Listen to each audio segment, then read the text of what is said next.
We'll pick up right where we left off. That was really good. You was on your Yes. way Yes. somewhere. All right. Let's You see. I'll know, take. but we got to think about that.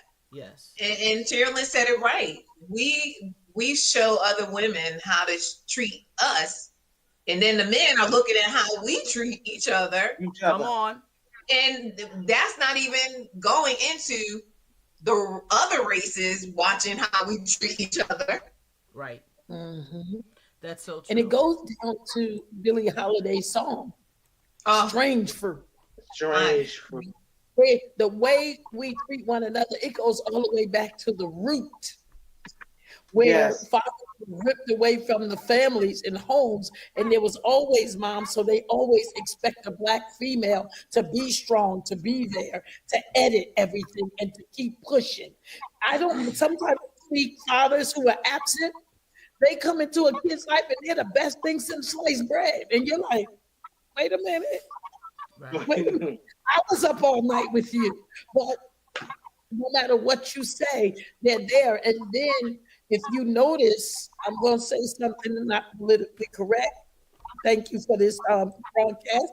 If you notice, white people and black men expect black women to work super hard.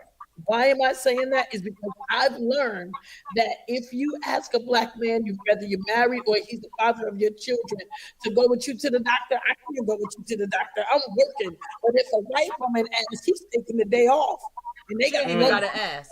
She ain't even gotta ask. Right. When I see a He gonna black ask her. man, and listen, we about to get in trouble. When I see a black man Okay. at the beach with a kid, I know that the woman is white. I already know. I already know. It's Cause you incredible. cause you don't see it, and if they can prove me wrong, if I could get some black brothers that take well, I do. Listen, I know of a couple. I know of a couple, so I ain't gonna throw them all under the bus. But usually, when I'm over at that beach in the summer, I ain't beach ready yet, Gail. I'm working on it. Even though I got those insomnia cookies waiting on me. I know that's the song. That's the song say just as I am. But usually, Right? if you see them at the beach and they're so catering to this child, you know, it ain't a sister that they with, and that's unfortunate. It's That is unfortunate. unfortunate. It's unfortunate It's because unfortunate. And it's the it truth. really is psychologically damaging. And then listen, you ain't supposed to cry over nothing. You're supposed to hold everybody down. You're not supposed to have no emotions or feelings. And then they get mad and say, "Well, you too independent. I need a And you're woman to No. need me." Well, and you're an I could angry never. black woman. And you're an Yeah. angry black woman. Same thing, even in the church. Like I ignored them. I had the opportunity to speak for Dr. Martin Luther King's Day with the Ferguson Library in Stanford, and it was a platform of men. I was the only woman, and there was one particular guy who I don't know. He's new. He kept coming for me. I text somebody said he had Uh-oh. one more win. Right? I'm not it. And then he said, well, he mentioned something about intelligence and education. Oh And I God. wanted to slide him my bio. You don't know me, bruh. Right. But let's leave it because we're not here for that. But here's the thing that I want to share that was powerful. The woman who put the event on was a black female, and she put it on. And what happened was one of the brothers called me to say thank you for being on the platform, and made a mistake and clicked someone else in. Oh. Ah. When the brother came in, he was like, "Can you believe it? They only had this many people on the line. I thought it was gonna be more people than that." Now this brother has a church of 1,200 and Mm. didn't invite anyone. Wow. But Oh. this is what he said. He said, next year, I'm going to do my own, use my own Facebook page, use my own Zoom, and invite my own people. I was like, Mm. why didn't Okay. you invite your Invite them. people over to what you were on? I'm sorry. I don't understand this. I don't know. I just think it's the nature of black women to be helpers and nurturers. Even when I started my own church, my own now, I'm pastoring my own thing. I was still willing to be associated with some of the churches that I was associated with to help them with music ministry. And and I probably still would have been doing that if I didn't feel the breeze from the shade. Right. But anyway, okay, all right. Let me go on this. Let me go on with Billie Holiday for y'all get me in trouble. So, since we already on the men thing, I think it was interesting that a song would be the thing that would make the government like so enraged with her. She wasn't a public speaker. No. She wasn't a preacher that was going, It was the message. Yeah. It was the message. You can post a meme on Facebook and they will lock you up if they do not approve of the message. So you say these preachers today ain't got no message? Exactly. Is you telling me the songwriters today? I'm saying oftentimes you may compromise your lyrics for the paper. Oh, preach, daughter, come on.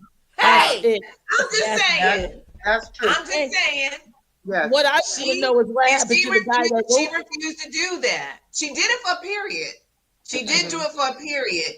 But when she, that last scene when they showed the lynching and the kid, something inside of her just would not allow her to silence herself anymore. Absolutely. And I mean, you talk about women, we just are nurturers and helpers. How often do we keep silent to keep the peace? Oh goodness, too Gail, often. what's your cash app? These people need some money. But come on, we do. We do it. I mean, everyone knows someone who is, girl, you need to have a family meeting to discuss. No, we're gonna keep the peace. Girl, you need to tell that boss, no, we're gonna keep the peace. Keep the peace. It's mostly us. When you speak your mind, it's like the angry black woman. You angry. No, I'm not angry. Like for the longest, I couldn't understand. Oh, she's mean. No, I'm direct. Mm-hmm. And you're not fencing to get over on me. Right. And folk can't handle that. Mm-hmm. So you become stereotype, typecast, all these things. Like, especially when you're in a male-dominated industry. Go ahead. May I? Yes. Now, I'm going to give you 3 things at one time. So you didn't think I was like you guys. With the at work thing, I was like, oh, that wasn't me. But when I look at my life, I was going to run for mayor. And they told me, this is a man's game and your money is not long enough back. Oh. That's one. The second thing was I was renting out a building. And every single thing that happened, I was in the building, minding my business, and the owner of the building said, don't come to me with the Black Lives Matter stuff. And I was like, wait. Okay. First, I wasn't even thinking about you or it. Like, what are you talking about? But he threw that out there, and I said to him afterwards, excuse me, don't you ever approach me like that in front of your son again, because I'm going to embarrass you in front of him. Right. I didn't say, like you said, I'm keeping the peace. I'm thinking about your family, but you wasn't thinking about mine. Come on. Come on. And then there were things that happened, and I just kept being quiet because of my church. But like you said, Billie Holiday is just not sitting well with me. Mm-hmm. Keep thinking, how am I going to approach this? And he keeps doing it. And you mentioned, if we don't teach people how to treat us, they don't have a problem saying what they want to say. So we shouldn't have a problem saying what we want to say. And what needs to be said. It's the truth. Mm-hmm. That's the whole I have a client. And we have these long conversations every time it's tax season. But anyway, I'm having a conversation with her, and she says something that really stuck with me. She said, people go to work and they do these jobs because they feel they need the employer. No understanding that the employer needs them. Not saying you go to work and you cut and act like a fool. You conduct yourself orderly, but if people would get out of the mindset that they need somebody else, and not understand that somebody else needs what they have, I think they would be less likely to keep quiet about certain things or to voice themselves. I think, but again, they have to go in with the mentality that I'm an independent contractor, Right. not that I'm a slave for the wage. Right. Right. Because Yes. that's a whole different mentality. To do that. And as you're talking about, you mentioned the word slave, and if we go back, through our ancestry and going all the way back, we came from kings and queens. We were in the motherland. We were it. We are, but then when we came here, they broke us. They stacked us in these slave ships and dropped us off on, in different places. And then we get here to the Americas, and now we're subservient people. And that mentality is still going on, even in us sometimes. Even in us sometimes, like we're saying, rather than standing up, and defending ourselves because it's been passed down generation by generation, we're still keeping ourselves sometimes in that subservient role. And then for those of us who don't, then again, we're angry Black women, or we're emotional, or we can't. And I've had Black men tell me, "Oh, you're so emotional. So what, am I just supposed to be a piece of wood, unemotional? How can that be? I've been through too many things. Right. We've been through too many things, and a lot of them I've learned from. So I'm not going to let you put me on the floor as a piece of hard wood and walk on me anymore." But because of that, and we have an obligation to teach this to the next generation of young women coming up, so that they will know. For a while there was this term bossy. And my granddaughter, I only have one granddaughter, and, she has a strong personality, and she was upset. She said, "Mima, they called me bossy." I said, "Sissy, they're just jealous because you know what you want and you go after it. And we have to do the same." It's a mindset and a mentality. Think about what Billie Holiday went through. It's what she still accomplished, being broken from the age of 10. Yes. I just think about from a mother's standpoint, if somebody nurtured that, if somebody protected her, if somebody guided her, all of that was in her could have been that much more powerful. But look at this. And she still did something. Yes.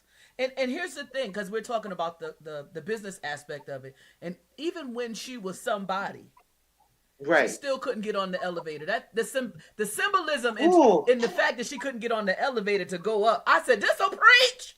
Right. She was making $1,000 a week back then. And if you notice, if you look at any of the documentaries or anything on YouTube, all they talk about is her addiction. That's it. Yeah. Right. They had to amplify that. They amplify. I mean, in one setting, it was she was addicted to heroin. She got arrested. She got out a couple of months later. She got arrested, and she was arrested in the hospital. And I'm going, what does that have to do with the price of tea in China? Right. Because look at this. Because nobody wanted to talk about when our first black president, Bill Clinton, had the little girl. We said, "Oh, that's fine, long as he run the country." Can I say this? Oh Lord, I won't get in trouble. Yeah, you can say it. I don't prefer some of the things that Leandria Johnson does. Mm-hmm. Okay, I don't prefer it because I'm a little bit more conservative. However, if it had been Leandria that cussed her son out, grown or a child, she would be more ruined than they tried to ruin her for drinking the Patron on Periscope. It's a fact. It's a fact. So I'm wondering, when are we going to deal with this double standard? We have had so many black artists that died from drug addictions that were not activists. Like Gail said, that their message didn't have nothing to do. They wanted you to keep shaking it and calling women out of their name. And nobody ever talks about they praise For shizzle my nizzle, Snoop Dogg. They praise him Girl, for he cooking. his He cooking with Martha. I didn't Yeah. understand. I really did want some help on that one. I try to lay there. Look, we need a whole episode for that Yeah, one. just on that. You're But right. here's the thing that got me Like was that's a series. It is. The thing that got me was when he asked Gail for permission to cuss her out. Okay, that's one thing. But the thing that got me was when he apologized and said, "My mama is saved," and she told me I know better. I said, "Your mama never listened to your records? Uh-huh. Are you kidding me?" What we talk about in the media, the government, and what you can do. Because if you look at Nas, they shut Nas down because Nas said Bush took down the towers. They shut Nas' mic off. You haven't heard. Let's not. I wish we had.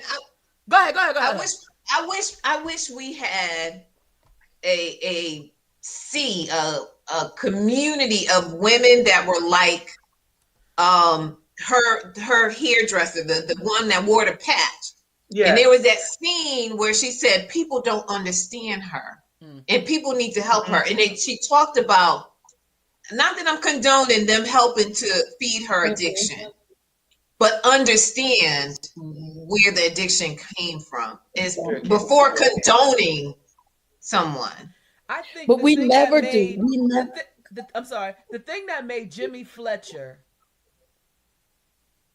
to me, a palatable person, was because he started off trying to be ambitious, and he was able to see her, even though he wanted to squeeze her bonds. Right. To see her. He was able to see her.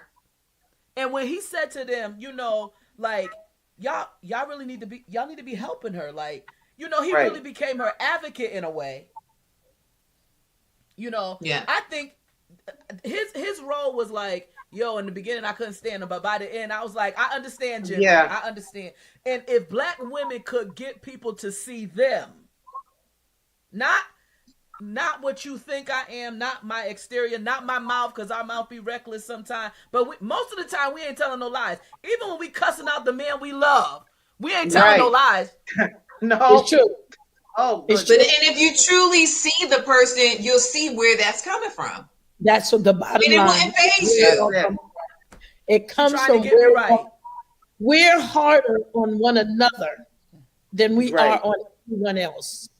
That's true. We're harder on ourselves. Yes. We are hard, but we're harder on ourselves. I have two things. I'm gonna hit two of those things. Let me get the hard on myself because that's easier.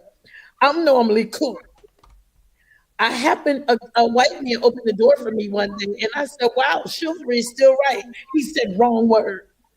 It beat me up almost all day because we were in the same building, and I sat down and I Googled it, and I was like, "That was the right word." I waited for him for 4 to 5 hours to tell him he was wrong. But I beat myself up for 5 hours thinking I used the wrong word. I must be stupid. He said it so hard, I thought he was right. We were in the same building. And I sat down. But again, you go back to the system. What makes us start to doubt ourselves? I waited for him. I think it starts in grade school. Because I don't know about y'all, but when I was coming up, dark skin wasn't in style. Well, I came up there. So it starts in grade school when everybody's preferring the light-skinned little girl with the long ponytails over you. This computer. You see. So it starts very young. It starts when you might have a sibling that's a little lighter than the others. And that whole, or you have a mother who was dark-skinned and now you're the brown-skinned one and she projects. It starts real. It starts young. It starts real young, and so it grows up with us like a demon.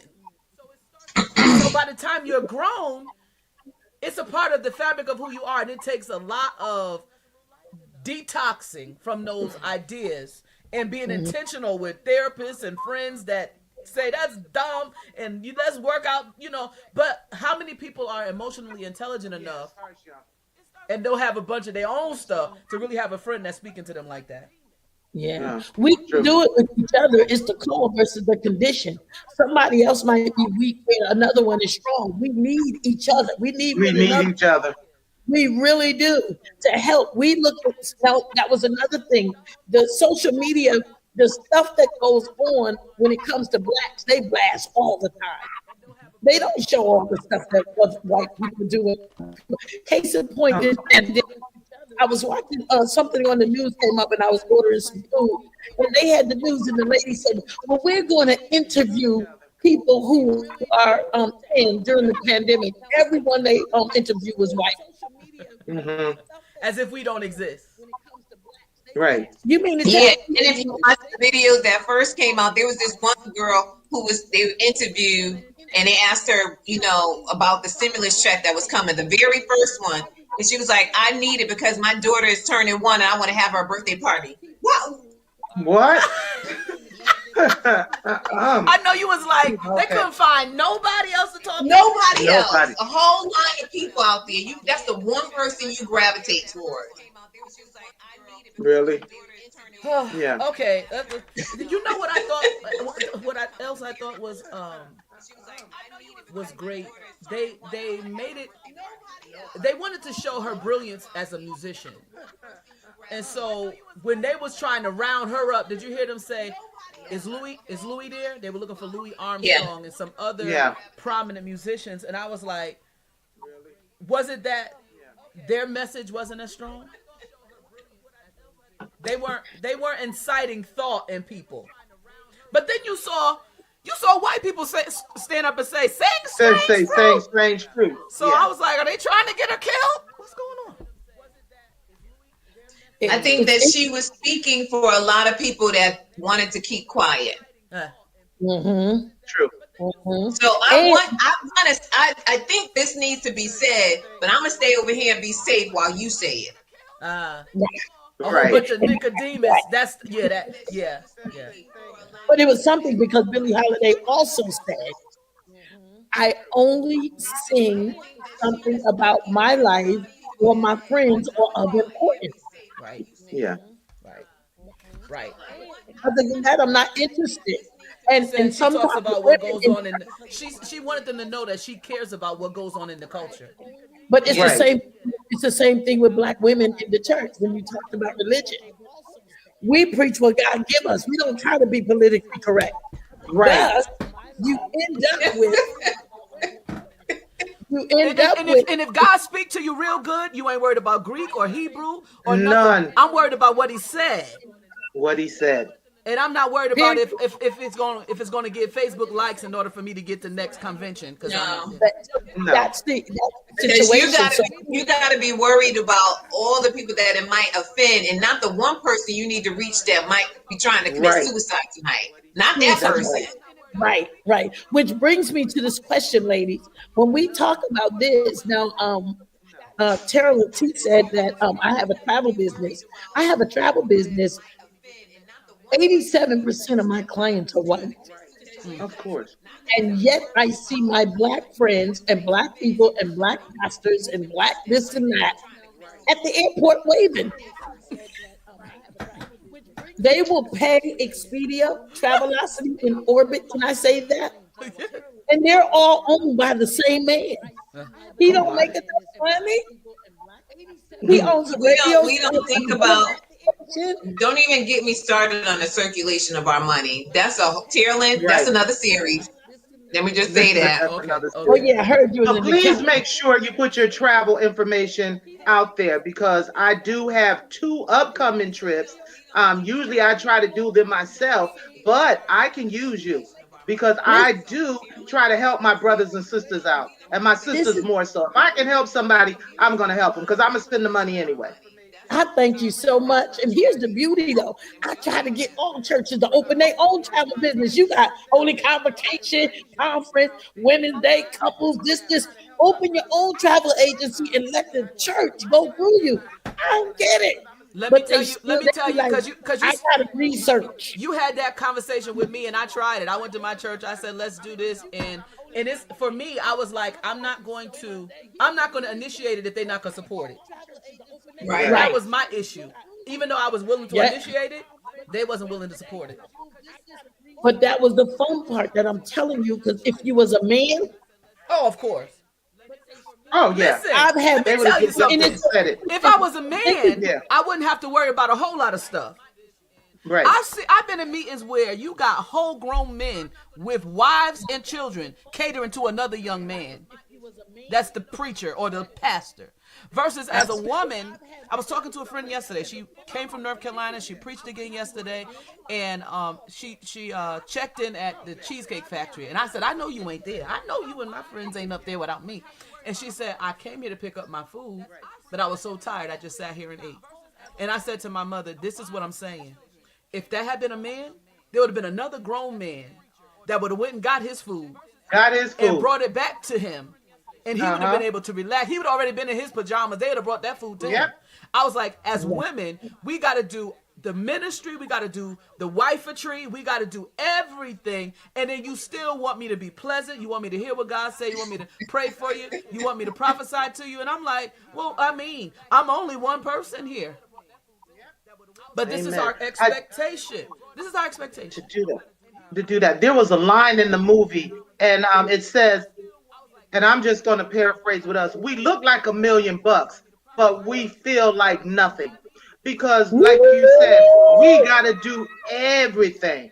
Now we look good, we bring the word, we do that, but we got to do everything. We got to get transportation a lot of times from the airport or however your means of travel. If you decide to drive or whatever, you got to do that. I was up in Boston, and they told me they had called. They said your hotel arrangements are made. When I got there, well, somebody had made a reservation, but the money wasn't paid.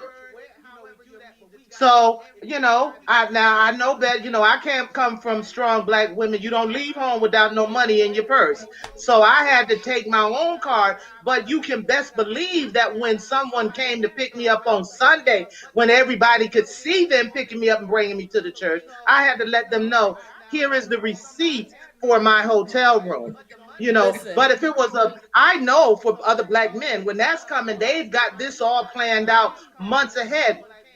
And let me not go there with the honorariums. Let me not go there with the honorariums.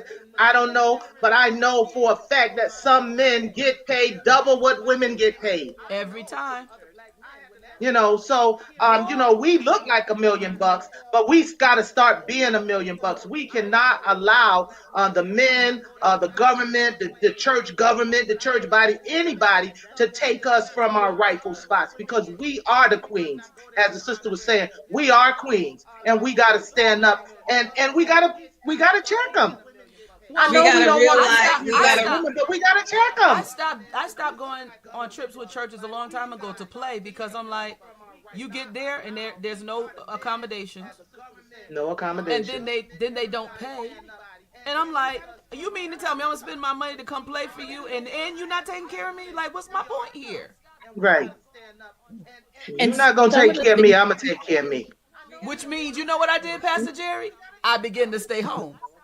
There you go. And y'all pay these guys, they want a lot of money to go, and then they want you to put them up in the best, and then they want you to pay for their food.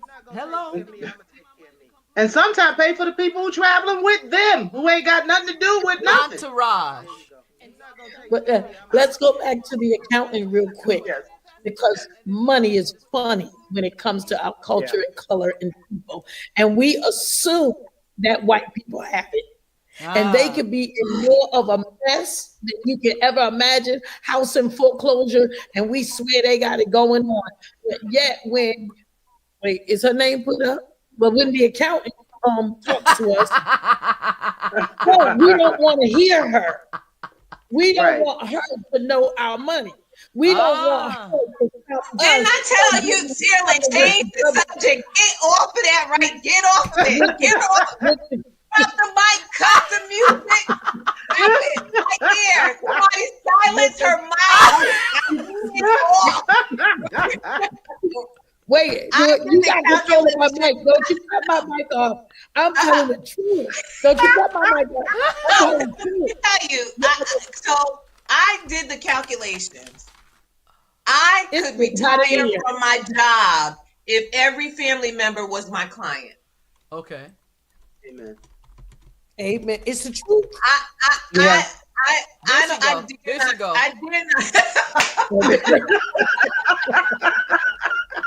I dare not count the number of family members that are running to H&R Block, Jackson Hewitt, and all these other ones. And if there's an issue with your tax return, I'll get a phone call. Can you tell me what who would I call? Right. Okay. They do it to me all the time. They book through someone else and then call me to fix their mess. But you can't fix it because you can't talk to Expedia and Travelocity. You can only book. So back to how Billie Holiday was getting. Right. See, when we talk, because it's the truth. She got $1,000 a week. When people got money, it was the accountant that is needed. Right. Even with the church, it's an embarrassment that you got the Holy Ghost and you this and that, and your church is closing because you don't handle your taxes properly. My God. You don't do it. Listen, let's go somewhere else. Okay. Let's talk about. So even Tarolyn, even when they locked her up at the end, while she was dying, they put the handcuffs on her to the bed. It was to send a message. Yes. And I used to say all the time when I was auditing, oh God, I know some of my old colleagues is on my page, but even when I was auditing, we would audit small businesses, cash intensive, the barbers, granted, we had the larger taxpayers that we audited too, but was it really going to make a difference to audit someone and they ended up owing $200 or $300? It's a message. Right. It's a message. To scare. It's a scare tactic too, to make you intimidated and to tell somebody else so they, don't do it. But it's just like Billie Holiday in the song "Strange Fruit" when she was saying, they said there was a story of in the same town that this white man got shot, and they lied and said his girlfriend got raped, and they turned right around and picked up 3 black kids, put them in jail. 4,000 people bombarded the jail, took this boy out of his cell, beat him to death, and hung him dead. So here's the question. I don't know how much time we got, but in that poem, the guy said, is it true that we made it? Or is it true they don't hang us anymore? Oh, they hang us. It's just a remix. They still hang us. They hang us. It's a remix. Yeah. And they've taught us to hang ourselves.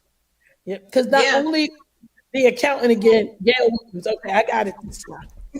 Gail said, if my family were my clients, I could retire. It's the same thing. If you look at Billie Holiday singing, it was a lot of white people, and they like, boy, she will sing. Oh boy, I love her. And and it was that same message. Excuse the expression. Sing, nigga, sing. Yeah. Hey, well, nigga, play. Nigga, preach. Preach, right. As long as you don't put the black stuff on your face. They said when she sang that song, the club owner changed and made some rules and said keep the whole room dark and shine a light just on her face while she was singing the song, because she was singing the song at the end of all of her concerts. And she said, even though they cut the lights off, she wasn't going to stop singing Strange Fruit. Well, I mean, let's talk about, and I say this to the preachers at our church a lot of times, or up and coming preachers. Why do you want to preach if you don't have a conviction? Right. You have to have a conviction. There's got to be something that you stand for. There's got to be something. There's got to be something that was it Martin Luther King said you got to have something you're willing to die for? I told you I went to Hill House, but I think I heard that before. You have to have something that you're willing to put your money on. Some of them because it's tax free. You know, and it's like, and I say this all the time. There's some people that go into ministry because of calling, and some go into it for vocation. They want to get a check. Yeah. Pastor Street is went and someone. It's like, Wait, ooh. you know what was funny to me? When I thought somebody significant died and it was a funeral for her dog. Girl, I was Yeah, no, I wasn't ready for that. I was not ready for that. She She was Yeah, crying. I You know what I said? everything. I said to my mother, I said, "Oh my, her father must have died." Right, What was her father? They set us Yeah. up there Then I because said- they had been talking about her father dying prior to that. Then I said, "Well, maybe it was her first husband." Right. Well, he was a dog too, but no, not that dog. Right. Oh. Wow. Yeah, She that was was too boo-hooing. much. Listen, she was All of boo-hooing them. like it was a parent. The goodness. baby was dead. The baby was dead. Even poor Fletcher was all teared up, like, "Oh," I said, "These are some No, crazy." Fletcher was teared up because she was teared up, and he wanted to make sure that his stuff was still good. And you know, he had another reason, but But did there you was see? one. No, go ahead. Go ahead. ahead. No. I was going to change the subject. Go ahead. No, I was gonna bring up. Did you see when the white guy from the government said to him, "Oh, you a good liar"? Oh yeah. He, On the yes, stairs. Oh he yeah. straight up called him a liar to his face.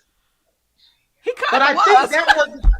Yeah, he was. And he was. said, "Yes, But I think sir." that was the turning point for him. That was a turning point for him when he really realized they called him a liar. They used him, called him a liar to his face, even though he was. How many times do they use us against us? Yeah, that's their whole method. That's what they do. That's the method. All of the time. They studied her to the point where he was like, "Oh, she's a sucker for men." Yeah. She was a sucker for men and wasn't even a sucker for good men because she never understood that. No, she didn't. She didn't have a good example for that. It was the attention that she needed. It was the validation that she needed for herself inside that never got healed. But I think it also, I take it a step further because if you're abused at the tender age of 10 when you're a sponge and you're soaking up everything at that point, that is what she was taught. Right. So abuse, hurt, pain, punishment is what she was able to relate to. True. And because something inside of her was telling her that's not right, then the heroin became the thing that loved her. Right. That she could go to. And it was like, what was the man, the one you were talking about, I don't know who was recording the person. And the person told her, he said, "Wouldn't your life be easier if you just behaved?" Oh my, now what does that look like? Wouldn't your life be easier if you just behaved? I mean, we may not have had anybody give us those direct words, but we still heard it. You know, like when we were talking earlier on about not saying anything, keeping the peace. Wouldn't your life just be easier if you just behaved? Yes. I was like, okay. That to what white people used to say. Wouldn't your life be easier if you stayed in the place we put you in? Stayed in your place. My. That's what they used to say. Because for the life of me, when you look at Billie Holiday, she wouldn't let anyone really confine her. And that's a lot of Black women. We don't allow ourselves to be confined. We solve problems before we already in it. And they want, because when I look at it honestly, and I say to white people, why are you mad again in America? Tell me what it is that you wanted that you have not gotten. Why are you mad? Come on. Right. And you want more. And you want, what is it? Why are, and then, okay, if you're mad, that's your business. But why are you mad at us again? Right. Why did Trump and this have to become a civil war? How come this couldn't be a right-wrong war? Yeah. You automatically said we're going after the Blacks. Why again? I think in some cases because they can. Right. Because they can.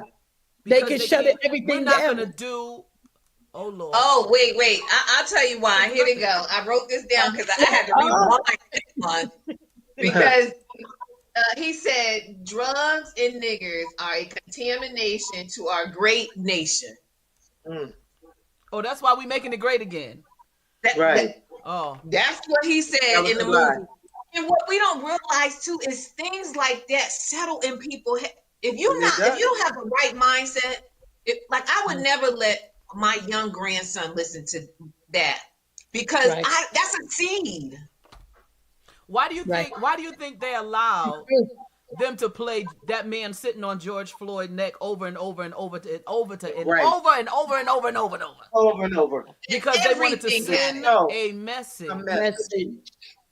It's true.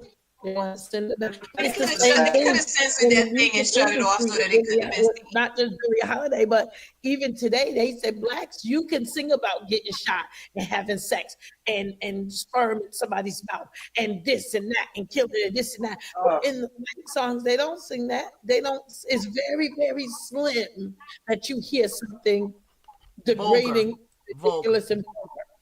But it's them saying, we tell you what to say and we tell you what to sing, as Pastor Brown said, for the money. You'll compromise your gift for the money. So listen, something else they always do. The first thing they try to do now, mind you, this is a drug addicted person. The first thing they wanted to do was make sure she didn't have a cabaret card, so they would have something else legal to get her to keep arresting her for. Right. How do you arrest someone? They said in the hospital they found drugs. Huh? Wait, how many times did they try to plant the drugs on her? Yeah, exactly. They were the one giving her the drugs.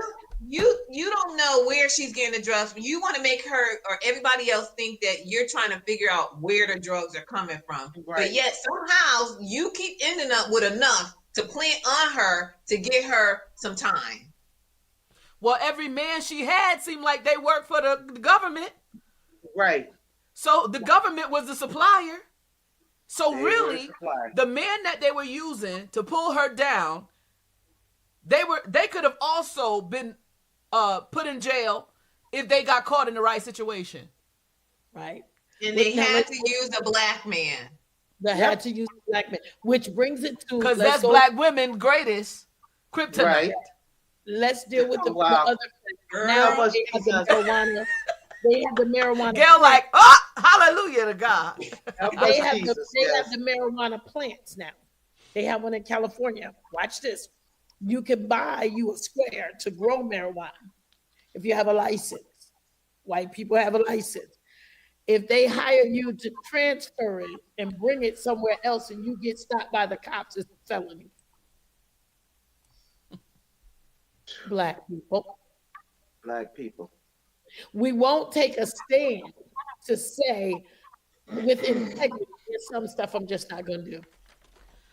They got this whole situation all the way to the poor president. Because remember when they said Hoover said it was un-American for her to sing it. Yeah. But he's the one who set up the task force. Right. It's un-American, but lynching wasn't. No. Mentioning the lynching was un-American. This get crazy and crazy, don't it? It's the truth. Wow. It's the truth. Man, just think about it too. Go ahead. We had what was it? February of last year, they tried to pass the Emmett Till lynching law, which has not been passed, you guys. I just want to point that out. Yeah. So again, Jesus. Somebody don't see that is wrong. It's always trying to distract watch this. Black women get black men to vote. As divided as we are, just having that small percentage, black women get the small percentage of black men to vote. But then if you have a felony, if you do your time, if you serve all the stuff they accuse, it is amazing. And a lot of blacks are in prison, whatever the reason, they don't have proper representation, nor do they have the money. So then they go in and plea and accept anything that's given to them. Another thing that we are habitual about doing, always compromising our standard based on what's the easiest way out. When I went to Africa, Easiest way, right there. That's what you said. The easiest way. when I went to Africa, they said it's not that Africans don't like Black Americans. It's that when we get there and we work hard, we expect them to do the same thing. We expect them to own their own business. We expect them to have integrity. We expect them to get up and get it done. But when we wake up and get there, we don't see it. They have free education and they playing around, whereas in Africa, we have to pay for it. If you don't like it, you can't go. And you have it free and your kids are not going to school, it doesn't make sense. You know what I thought was interesting, and I say this a lot, sometimes in church. That was her name, Tallulah Bankhead. Yeah, I think her. Yes. Her girlfriend / supplier, however it went. It was interesting to me that when she couldn't get on the elevator, she was like, "I'll ride with you in the service elevator." In the service elevator, yeah. Right. And so, in most people's mind, she was wrong for her. But the people that were supposed to be right for her was the people that was injuring her and bringing her more angst. And this is what happens in church a lot of times. We're rejected by those who can supposedly help us be better. Wow. But we're accepted by those that have just let us be us. Just let us be us. And grow the wheat with the tare, kind of. And then when we decide to go with, my bishop always says, go with those who go with you. Then you still get that double judgment from the church. It's like, I tried to do good. I tried to be a part of your circle. I tried to be palatable. I tried. I tell my church sometimes, so when you see me with cigarettes and a bottle of whiskey, you just mind your business. No, I'm like, I'm going to have to talk to her again. I'm going to have to talk. You can't say this to your church. But listen. You know, if we would be more honest, and I tell them, I try to always keep my scars and my sin before them so they don't ever put me on a pedestal. I know pastors that's dead and gone because folk made them their God. Yep. So I thought that was very connective for me. When you try, like you try to elevate and you trying to talk to the people at the church because you know they got it together, and folk is acting like I ain't got time because I'm a part of the duties. And you're like, well, I know you work downtown and trying to get a better job. And then they act like they don't know you.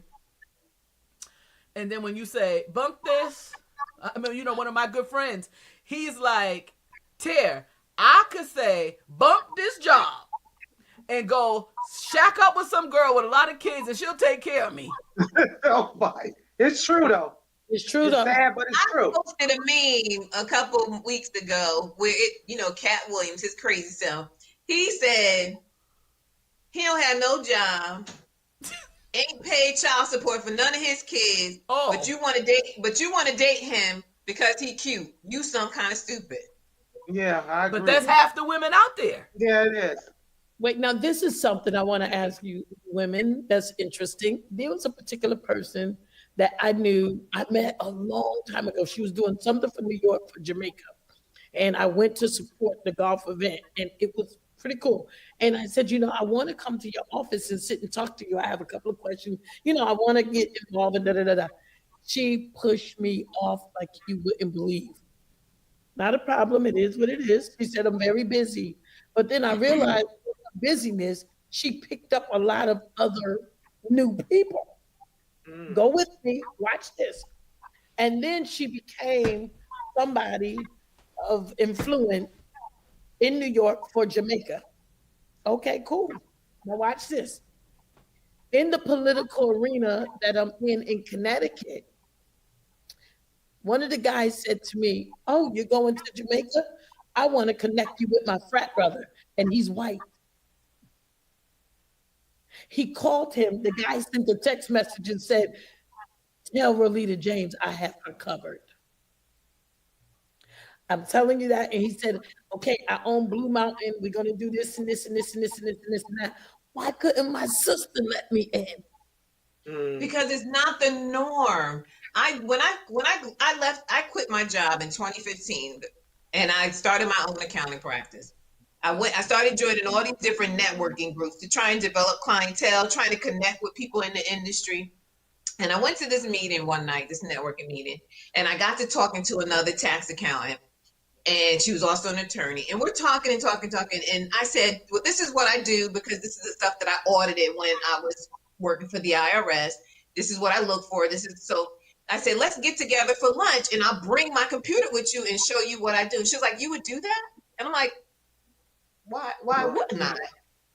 And she was like, well, you would share what you do for your practice with another. I said, listen, there's a pie. God only intended for me to have a portion of it. That's all I want. I know that's right. I don't want yours. I want what he has. What he has for me. But I mean, so if what I'm doing can help you get yours, then I'm gonna help you get yours because that's only gonna come back around to me. We go through this all the time. I say this all the time. We become each other's competition when we should really be each other. Right. We should be complimenting each other. No, my competition, I look at her in the mirror every day. I'm like, okay, yesterday you didn't do too good, girl. You got to get together today. Listen. So many other cultures, you see one person get in, the whole company turn into that race. Get in. T, can I share a little bit of our story? Yes. Okay, there was a part where T was talking. I just thought she was on overload. And I said, come on. I thought she was on overload. It was just too much. And I said to her, come on, let's go. Let's go. By getting the car. Silence you, T. Child, she didn't know my mother been trying for 46 years. Listen, I took her upstate New York. She was in heaven. She was in heaven. She kept looking around. She's like, this is what I'm talking about. Then she said, I ain't telling nobody else about this spot. She said, listen, Ro, I'm consistent, Ro, because listen. I'm consistent, Ro, because me and my best friend went to a restaurant yesterday. She was like, oh, you going to check in here? I said, I never check in from a place I like. Never. If I check in, you better believe it was all right. It wasn't great. Right. The reason why I said that about her not sharing was simply because she needed it. Yes. And people didn't give it to her. You know, it was like, hey, you doing this? And she was like, nobody asked me to do that. And I'm like, And we would go out. One week I paid, next time she paid. Next time I paid, next time she paid. It was given without being spoken. It wasn't always looking around, catching the wallet. That's my girl. What do you mean? And usually I hide my friends. And she did. Listen, she's listen, I hide everything, Pastor Brown. I told my best friend, my new best friend, I said, listen, I'll put Bestie on there. I ain't going to put your picture. I ain't going to tag you. I might talk about you, but you ain't going to never see me tag you, ever. Because folk is too messy. I don't want them in my business. And that's what she kept saying to me. She kept saying, Ro, you don't understand. People are messy. She was like, you hang with me. Watch, somebody going to say we gay. I said, girl, right now, you need some peace. I ain't thinking about all that foolishness. Yeah. I go back to that girl with the patch over her eye. Where is the sister that got my back? Right. That's all, and that's all I'm looking for. And I tell Ro this all the time. Wow. I will disconnect from your hips in a heartbeat. Yeah, I know that's right. Because I've been through too many things. So now when you show a symptom, I don't even wait for the root. I just be, I'm out. I see you coughing. That sounds like the last person. This reminds me of Billie Holiday and the friend in the elevator. Oh, that was Rosalind was her name. I even wrote it down. That's how much she meant to me. I love Rosalind. It reminds me of Sierra with Russell. Because Sierra got a whole bunch of stuff. We don't know what Sierra been through, messing with Future in her life and her past and anything else. That ain't our stuff. But what got me, when Sierra married Russell, she said he saw my scars and called them beauty marks. You would have people that like Gail has a kind heart. She wants to share the information. You can do this. I can do that. You over there. I'm over there. And they take your kindness for weakness. Yeah. And they use this woman's weakness to ultimately kill her. Mm-hmm. You know? I had a question about this. All of her interviews, you can tell she was high. Why did they do that? I don't think she was never not high. That's why. I was just gonna say. She said they asked her. I wrote this down. They asked her about being great or something. She said, "I don't think I can be great without being high." Great without, yeah. Wow. Yeah. Yep. Yeah, she didn't think so. It became a state of that's the zone she needed to be in order to be who she was. You know, and that's to be her. Because again, we were talking about this when we first started out, the whole needing a tribe, the whole needing the support, the whole needing a sister. I mean, these days, if you can get one that ain't half cocked, right. Just needing that somebody that you can say, I need to bounce some ideas off of you. And they ain't jealous. They ain't trying to be you. They ain't trying to sabotage you. All of this stuff here. And it's unfortunate that she was trying to uplift her own community, and really her tribe, her community was, when she was in the studio, half out of her mind, she couldn't get none of the lines right. I like that Rosalind said, "Baby, we gonna go home. Let's go home." Yeah. Because they would have still kept trying to work her to poor death. Mm-hmm. Because so many people. Let's go. This is another thing. Oh my God! So many people depended on her. She took care of the whole busload of folks. She did. You heard the guy. He was like, "How you gonna pay him and you ain't paid none of us yet?" No. And like I've heard a few say that we are givers as women. We are givers, and we have to be alert and aware because there's so many takers. There's so many takers. They come in. Yeah, they just attach to you. But we are givers, and that's who we are. Even when people, and I can speak for myself, and I know that I'm speaking for somebody else. Even when somebody has taken from us till it hurt, we give them another chance. For sure. We are givers. Lord have mercy. We have to get to a point where we learn, and it's not being selfish or. I think there's a point in us, Gail, that says, if it was me,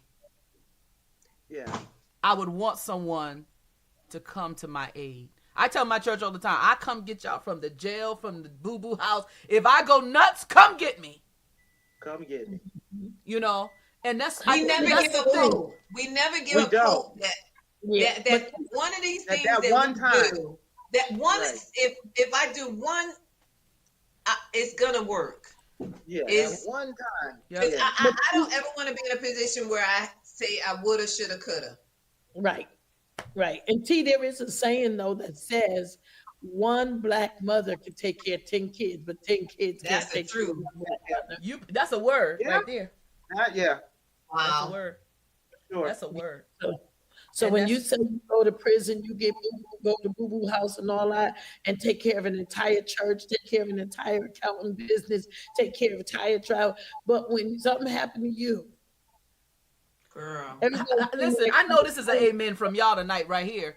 You go and you aid everybody, but when you need aid, you're by yourself. When everybody cries, you cry with everybody, but when you cry alone. You by yourself. In the bathroom, after everybody sleep, ain't nobody know about it. Clean yourself up, get your clothes ready for work, and go do it again the next day. And you hope, Gail, and you hope that you got your emotions under control enough that when somebody's talking to you normally, that you just don't lose it. Right, you're gonna be good.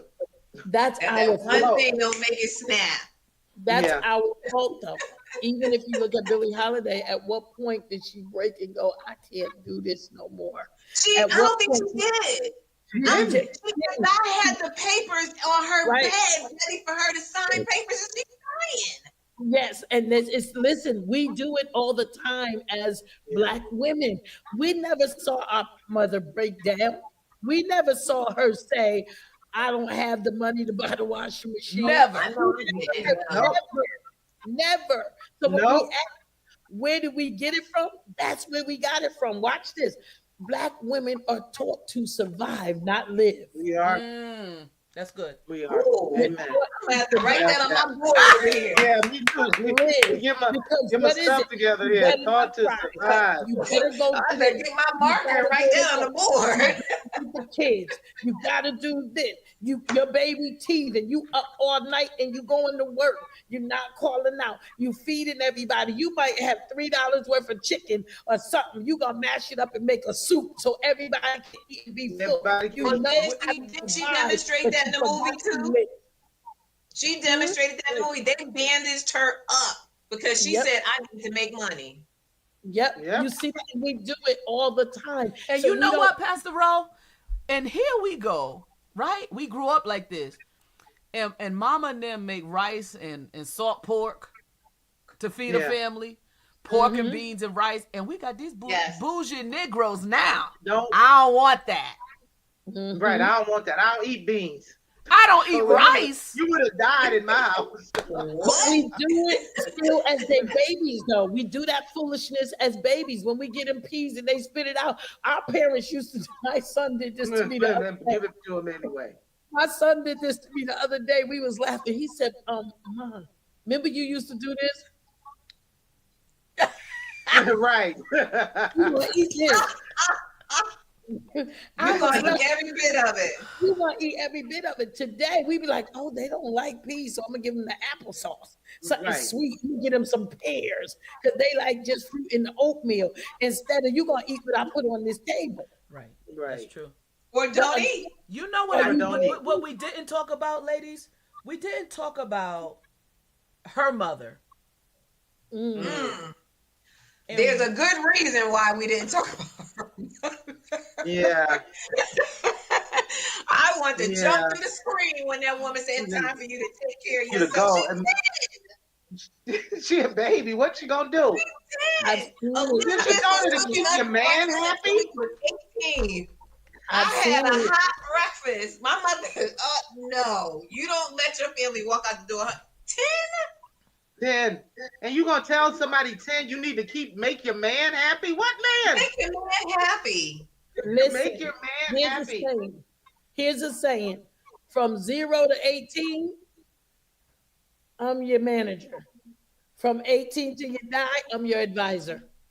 Yeah. Because you never stop being a parent. One, Never. And that, your parenting changes, Yeah. but you never stop. Never stop. Yeah. you never. And I that's don't, the need it, thing. I don't need it to stop either because I'm out of control. No. And I'm see, out of so control, people. We see it. So, and you see a lot of young girls saying that to their children, smacking them. You know how to tie your shoes? They're 3. Don't make the mistake. I want somebody to tie my shoe sometime. You tell me that baby shoe. Listen, I want somebody to carry me home, put me in the car, shower me, and put me in the bed. Listen, I've seen it. Tired. Scared me. I've seen when you see kids and go, "Oh my God, you're so beautiful," and the mother goes, "She all right. She all right." Well, me and my mother fight. I just go, I'm cuter than her. And she go, no, I'm cuter than her. And you laugh because y'all look alike. Yeah. They got the same face. Just saying. You know, I just thought that was so like symbolic of what happened to her mother that she would do that to her. To do that to her. What, even though it was messed up, but did she get that work ethic from her mother? Like, you know, some of the stuff she was doing, I was wondering, like, how much of that was what her mother taught her? And what was what her father did? She Like- exposed her to so much. Right. And I hate that now with the TV and the reality shows and kids sitting and watching everything. They exposed her to so much. It desensitized her. Did you see how she just walked through the Bronx? It was like, Where's my Yes, mama? we see my Where's my mother. mama at? Where's my mother? it's it didn't phase her at Like it all. was I was no. like, oh, She just walked in on that poor woman with that man and said, "Where's my mom?" Right. With my mama, no. not Yeah, you're phased. right. It That's did And they sad. go up And to there was his another head. little girl there. There was another little Yes. girl in the brothel. Yeah. So now, what? So she's gone. She's 10. I don't know how this other little girl was, but what's going to happen to her? And there was It's a one, I way of think it life was for them. Jimmy. Yeah, Jimmy. I think Jimmy asked Billy, her, what was your favorite song? And she said, "Take All of Me." And as I was Oh, thinking about that, she gave her all of herself away, all that Yep. she had, all the good, the bad, the ugly, all of her. And I think that, we're givers and we go on, but we have to be mindful that we cannot allow people to take all of us. no, Right. You gonna get what I give you, but you can't take all of me. no. And Not and, And we that's just especially have where to I be especially mindful. when you don't know what to do with it. Yeah. Right. And that's the powerful part because that saying of hurting people hurt people. She was still trying to help everybody, everybody while she was hurting. yeah. But she became Never so healed. numb, realize it as hurting. There's some people we don't want to address True. or confront that will help our healing process. We don't want to admit because there's times where it's past our parents and now we're doing it to ourselves. Oh, But it's layers. it is You know, layers. You're And I right. think we have to get to a point where we not necessarily, but where we understand we can confront someone without coming face to face with them, and Absolutely. that's writing it down because some people will never Yes. be in a position to receive whatever you have to say to them, and that can Absolutely. damage you, and that can damage you even more Yeah. Yeah. because when you confront somebody, you're expecting an outcome. Right. Now, when And you don't get that outcome, how devastating is that going to be to you? I also, Oh, I'm also I a become counselor. enraged Yeah. with fury. Ooh, yeah. I'm also, I'm also a Exactly. counselor. So I tell people to write it down or we do the chair. And you imagine them there and say what you want to say. Mm. And because in a letter you can't be interrupted. The way my anger is set up, though, Yeah, but you got to get through it. You got it through it. I don't know You about have that to there get chair. through it. The chair is only you. The It's chair is you gonna and the be chair. a different chair when you finish. You can kick it over. You can do whatever you want to do, but you got to deal with your anger because it came from somewhere. Yes, I'll deal with my anger on my way to their porch. We're not God designed to be angry. I hear a self-care moment coming. Let me I, go to listen, that. I think me and Ro need another trip up there up the road because this. That's it. It's so true. It's so It is. powerful because there is an old saying: if you don't like the fruit, check the root. Absolutely. And when they were talking, like you said, it really just broke my heart when you were saying they didn't care. They bandaged her up. Bandage her Right. up. Got her We right just- back on we that just stage stand- to Got perform. right back on that stage. Cover Yeah. up your arms. Get you up Mhm. there.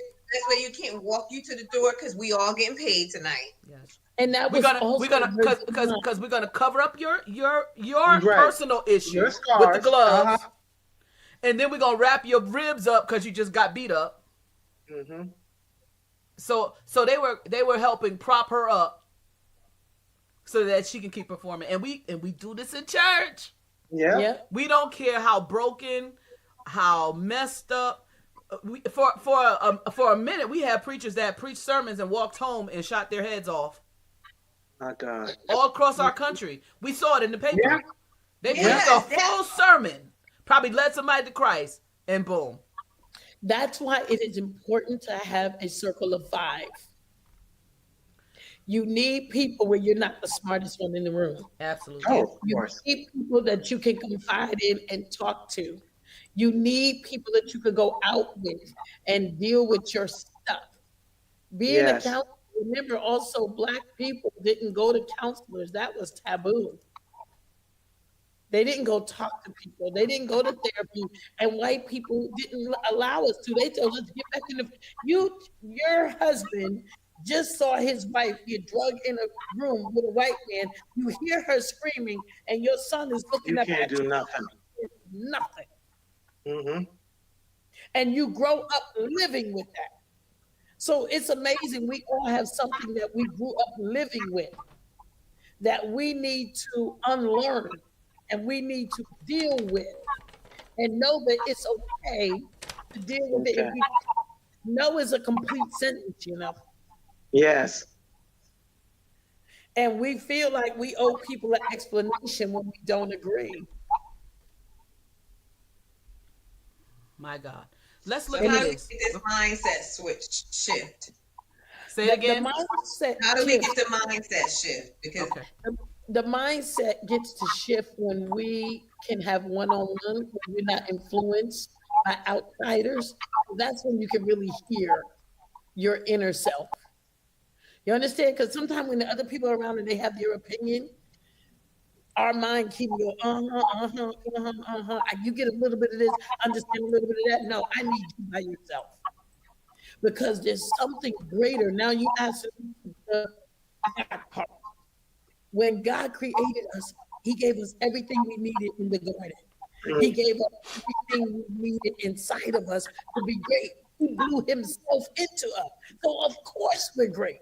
But due to contamination, we don't see or experience that greatness. I need to get you by yourself. Let's hear in the silence, what are your dreams again?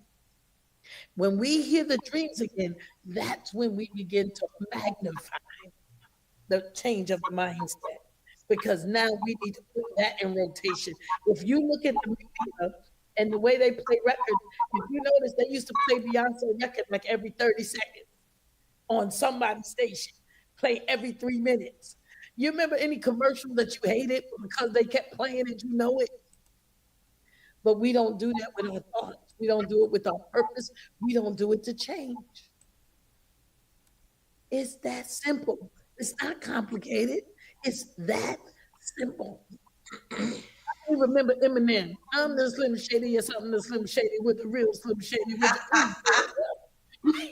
Hate that song, but everybody knew it because they played it in the store, they played it in the grocery, they played it everywhere. You in the car driving, and they played it. So it became a part. Why? Because music, i.e. Billie Holiday, is the only thing that can enter your body without your permission.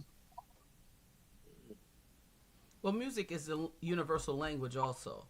It's something everybody understands. You don't even got to know the language. You understand the sound. We understand this. I still think it's the language of heaven, but we won't get into that tonight. Let's look at the lyrics from this Strange Fruit song. Strange Fruit. All right. I hope that we're not traumatized. Says southern trees bear a strange fruit. Blood on the leaves and blood at the root. Black bodies swinging in the southern breeze. Strange fruit hanging from the poplar tree. Ain't the poplar tree in the Bible? Y'all Bible scholars. Yeah, I did look. Pastoral scene of the gallant South, the bulging eyes and the twisted mouth. Scent of magnolia fresh, sweet and fresh. Then the sudden smell of burning flesh. Here is a fruit that for the crow to pluck, for the rain to gather, for the wind to suck, for the sun to rot, for the tree to drop. Here is the strange and bitter crop. Now, first of all, the imagery there is sad, Yeah, it took me out. Because we look at the fruit on trees, apples and oranges, stuff that we can eat and be nourished from. And here this guy is describing like there's something on this tree that don't belong there. And and it sounds like somebody that's standing at the bottom of the tree looking up. And so it's not one of those things you really want to, I think, turn up and blast in your car in the summer with the drop top down.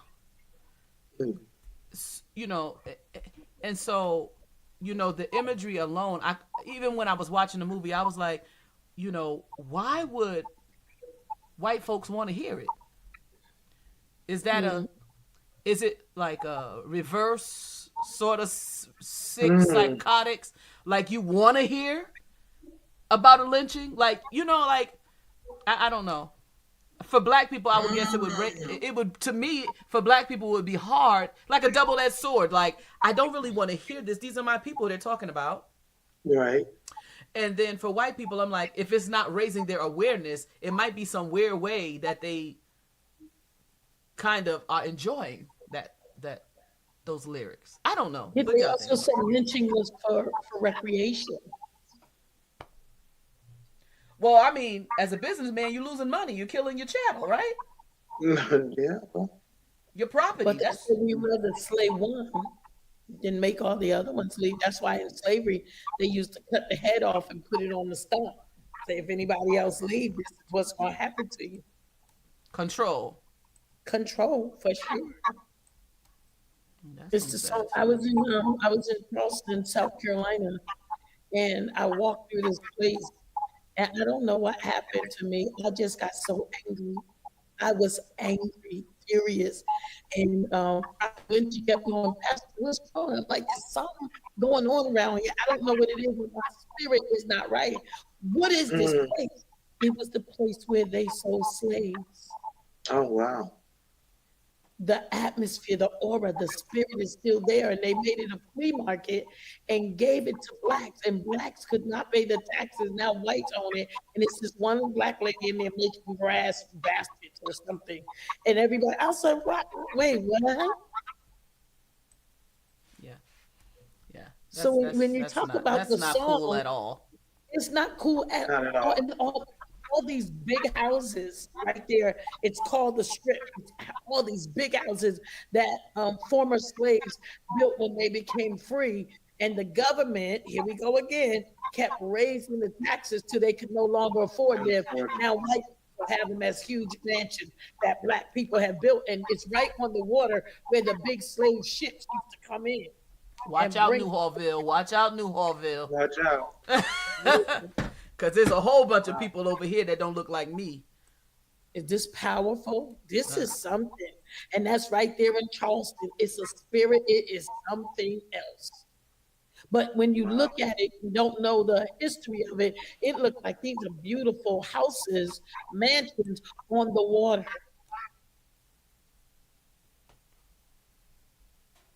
Wow. So when you listen to the song, I'm still trying to understand the pastoral scene in this song. well, it's interesting because if you look at the time in certain places, there weren't a lot of black pastors. And remember, the Ku Klux Klan were pastors and religious. They used the Bible to lead people.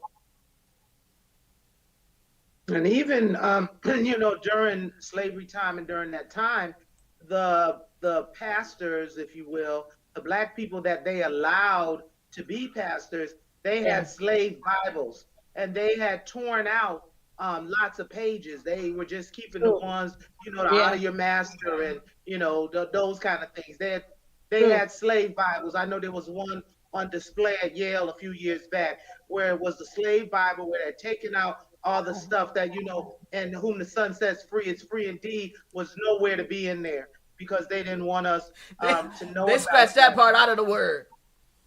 They tore it up. And then we have to also know a lot of folks couldn't read. Nah. A lot of them couldn't read. They learned, but a lot of them couldn't. And so, there were times that they could dance and get together and dance and have a good time. But they had to submit to these evil people who had the rule over them. They had that, obey those who had the rule over you, and these crazy slave Bibles that they had modified for, people who were slaves. And some of them, when this lynching was going on, some slavery supposedly had ended. Wasn't even in that time. But these people were still under that doctrine, so to speak. That's true. It's just, so I'm sure that the ones who considered themselves pastors at that time, they still had to live under the same law.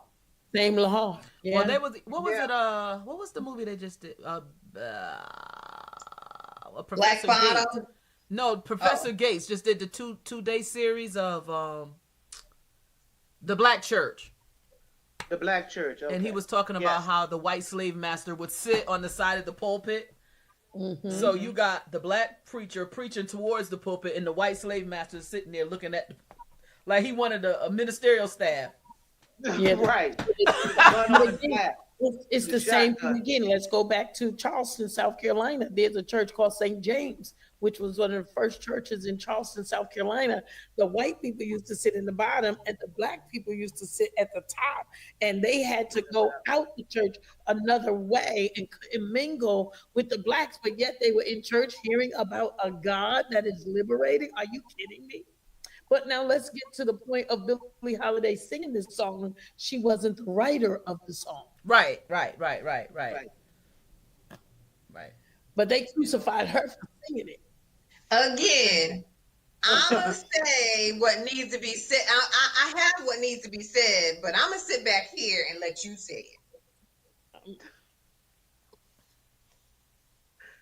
Like, wow. Or what usually happens, if I could be given a pastoral pass, she was the only one that had, I'll say it nice, the kahunas to sing it.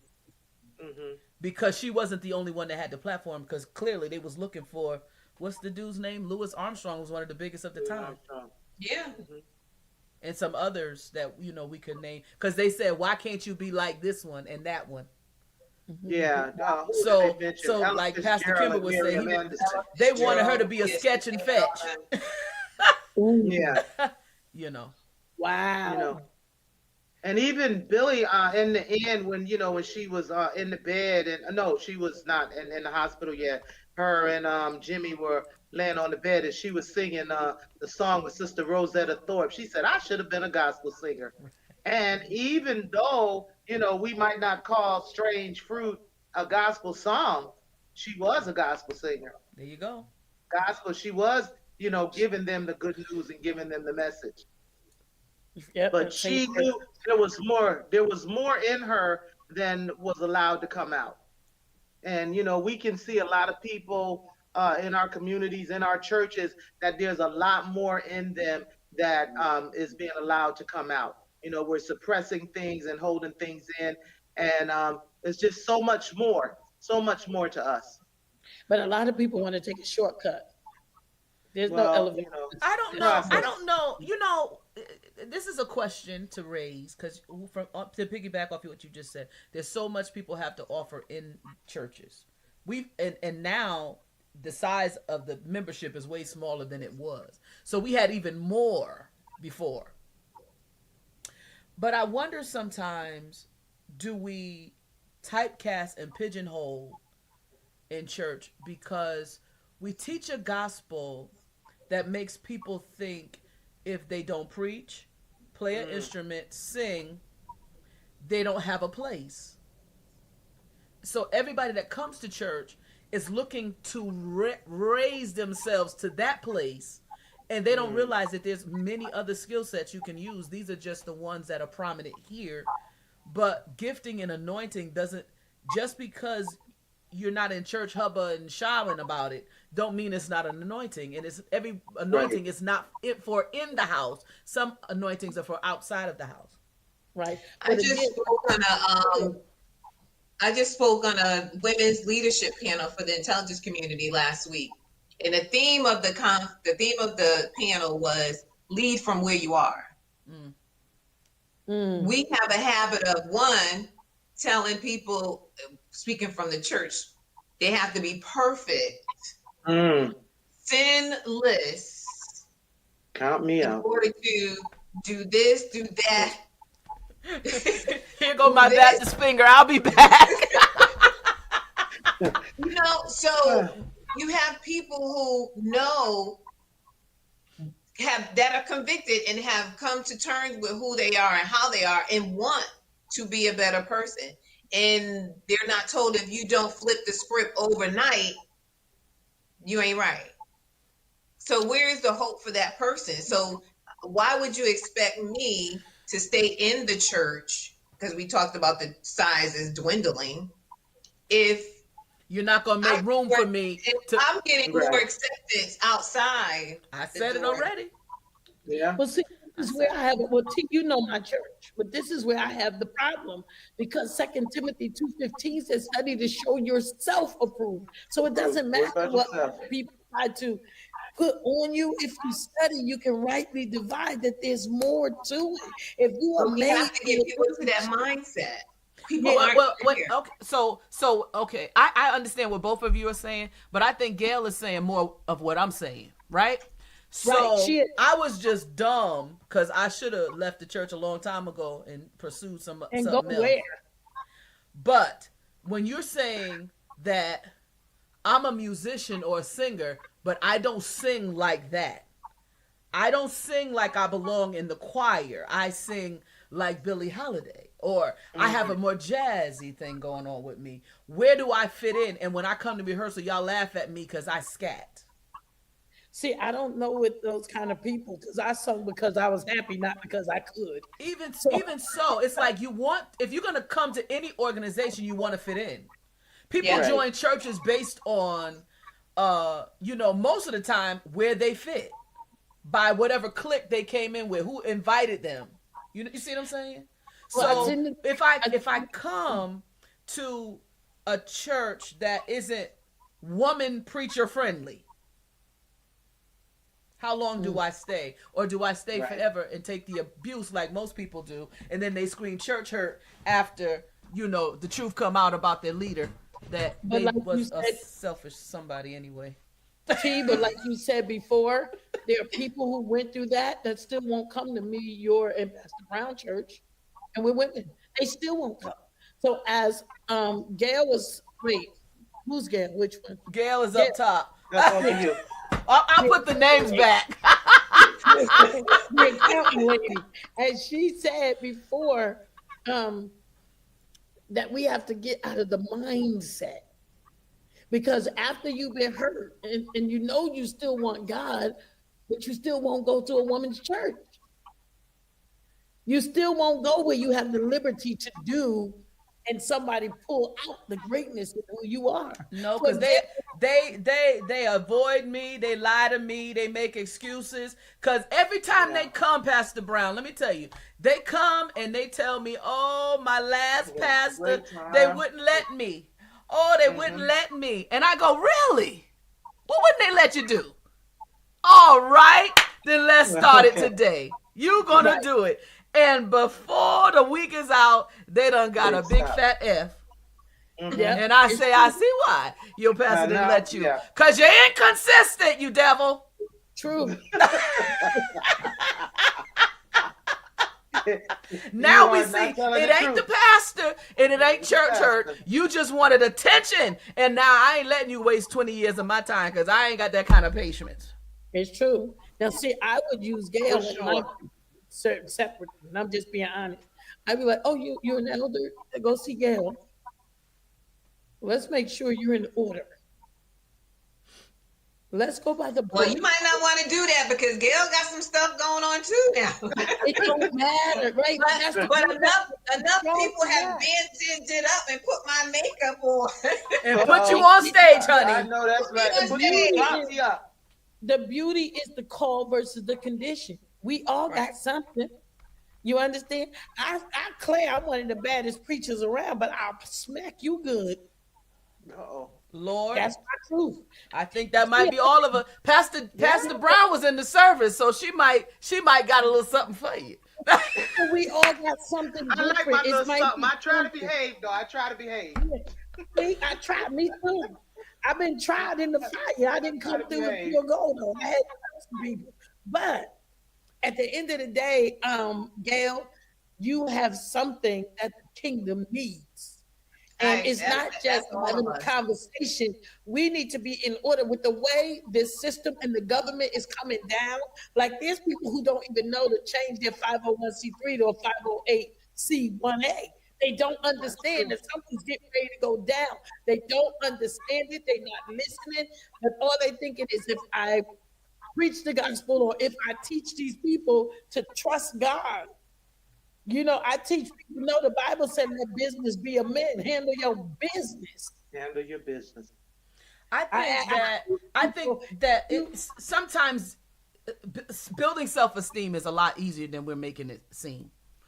And I think that a lot of times it's harder for us to build self-esteem with our age group or or or Yeah. or um or build well row build everybody's self-esteem. She's another breed, so she gonna have a problem with what I'm saying, because she start off with, hey beautiful, you look so nice, oh my god. I mean, that's something else. Hold on, she got another gift. All of you are. It's But true. but what I'm saying is we got to start remembering that everybody mama wasn't like ours. That's true. And when we see young people struggling, we got to take the time. You just got to. I know it ain't your kid. I know you done did your time. I know you don't even like kids. But there might be somebody that your child, your grandchild is bringing around that needs you. And you got to be more vocal. And you got to make more time. Because by the time they're my age, and if they're not intentional, then we just got a grown person in church that got a title that's still looking for attention. They got a title and still looking for validation. They got a title and still cuss and steal and got all of these problems because it wasn't, I think Pastor Rose said earlier, because these issues weren't dealt with in their childhood. It's true. But church is one of the only places you can go and be somebody without a background check.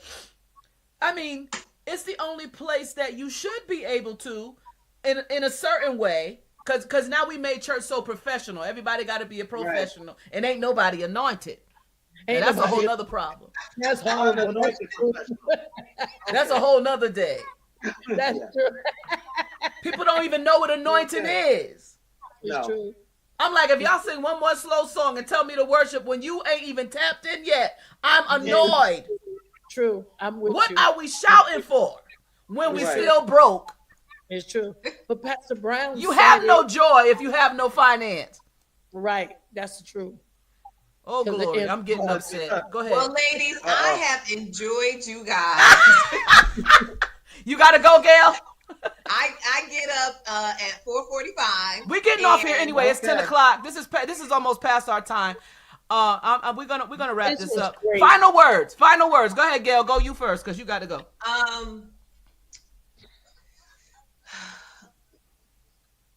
Final words about Billie Holiday. I have to say we have to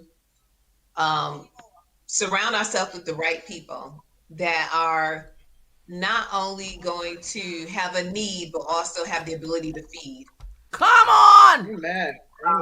Because we all have issues. Right. And we should be collaborating in our efforts, not contaminating. Right. So be mindful of your circle. That's good too. Amen. That's good. That's good. All right. Who's next? Pastor Rose, you gonna go next? Pastor Brown says she'll go. Okay, come on, Pastor Brown. I'll go next. Just from Billie Holiday, my heart goes out to her because she didn't get maybe all the love that she needed. But I think as women, we've got to learn how to love ourselves and love our neighbors, our sisters, our brothers as ourselves. We got to get that love thing in there because, and I'm not trying to be all churchy, but love does cover a multitude of sins. And we got to cover people with love. Let's love them. They may not be everything they need to be. We ain't everything we ought to be, but let's love them anyway. This is good. All right, Pastor Ro, what you got? Well, one of the things I want to say is thank you so much for inviting us all. I speak on behalf of all of us. Thank you. Thank you guys for coming. For inviting us all on this and talking about this subject and letting us be ourselves. Well, we got it in and had fun. I want to conclude with just like Jesus, when he was put on the cross and beaten unrecognizable, Billie Holiday had a trait of his, which was in her lowest state, she still produced. Amen. Yes. Amen. She stood for Christ. She still produced in her lowest state. She still produced. Now that's a word right there. Yeah. She still produced. Don't allow your circumstance to make you impotent. Ooh. Yeah. Yeah. Because that happens so often, and more often than the law should allow. Ladies, this was a great show. My God, poor back into your work. Oh, that's Valerie. Says she enjoyed herself tonight. I want to thank you guys. I appreciate you, Gail. I understand the early morning rise. Girl. It's not easy, and I know you still have to prepare yourself for tomorrow. So I want to say to everybody that's watching, thank you so much. We're out of here, and we hope to see you next week on another Tia's Talking session. We love y'all, and good night. All right. Bye.